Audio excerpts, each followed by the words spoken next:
Super Rich Kids by Frank Ocean tells the stories of the depravities of the ultra-wealthy, rich kids subsisting off their parents' trust funds. It not only acts as a criticism of the excesses of wealth, but also details the accompanying loneliness that comes with unearned material wealth, accompanied by a lack of fulfillment and a lack of real love.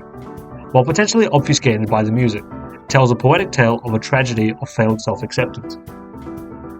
The song begins with the quartet, which details the excess of the ultra-wealthy. The anaphora of the too many emphasizes the overwhelming quantity of wealth that is experienced, where it almost becomes disorienting. This assonant repetition of the two continues into the next line, where the speaker states that the maids come around too much. The lines drip with excess and of greed, where the speaker becomes sick of the extravagances of their life, which become too innumerable to count. This is juxtaposed to the line that follows, which is notably devoid of too, and instead replaced with ain't around, and shows how, although all their material needs are met, the super rich kid fails to feel fulfilled because of the large absence of parental love in their life. They may have all the money in the world, but no time to spend with their parents. The theme of the too many is continued into the next lines with displays of wealth in Daddy's Jaguar, where the colloquial daddy used to show the infantile state that the children of the ultra-wealthy find themselves in, that they, like children suckling up to their parents, are still entirely reliant on them as beneficiaries. It also shows a lack of maturity and independence, where although they may flash their wealth and flaunt it, deep down they are aware it was bought with daddy's money. There's also a juxtaposition of the oxymoronic super rich and nothing. The paralleling of the two opposite statements inextricably links the two together and shows how what is presented on the outside is significantly different to the speaker's feeling of inferiority and hollowness. White lies and white lines suggest a life not only of excess but of lying and criminality. While white lines can refer to either the white lines of cocaine enjoyed at parties, it can also have the more sinister meaning of the white lines of a murder scene, suggesting and potentially foreshadowing a morbid fate that awaits the speaker. The images of wealth continue with the narrator waking up in the penthouse and remarking about how there's nothing like the view. The repeated mention of the expensive news gives it a monetary quality and shows a shallow and hollow obsession with materiality and money that even something like news needs to become expensive to be validated and valued in his life.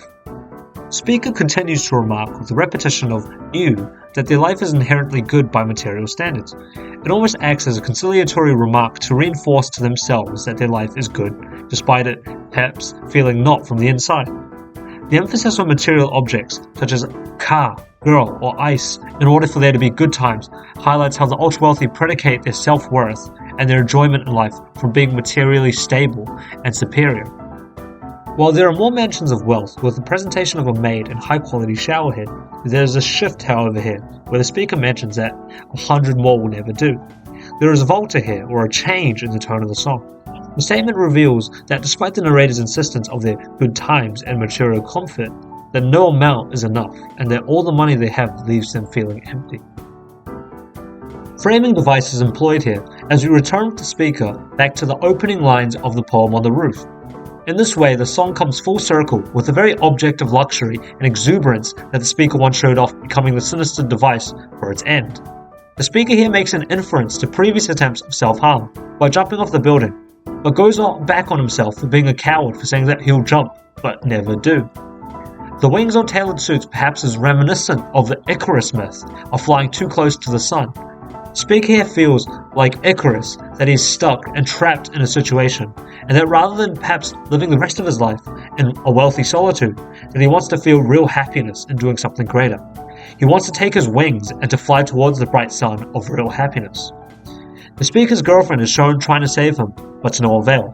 The repetition of good times again here reinforces that image of the exterior ideal, projected self, that although he is unhappy and in great pain, that he needs to project the image of himself as being okay, because it detracts from that perfect image of himself, as well as the guilt he feels and not enjoying the so-called perfect life he's been given. This final part depicts the fall of the wealthy man, who both literally and figuratively falls to his death. The line where he explains that he doesn't end the way he should mentions the overwhelming expectations faced by wealthy children, who are expected to have everything figured out, and that by taking his life into his own hands, he's deviated from the happy ever after story that was set up for him by somebody else. The end signals a sort of satisfaction, There's no sense of anger but acceptance and resignation. The assonance of the E and the sibilance of the silver spoon combine with the rhyme of cash and crash to form a euphonic moment of comfort and of real love that he experiences as the money disintegrates into the back of his mind with the rest of his memories of the silver spoon which has fed him so well. He no longer needs to live up to the expectations of his peers and no more need to display his wealth. At the really end, the super rich kid can finally be himself.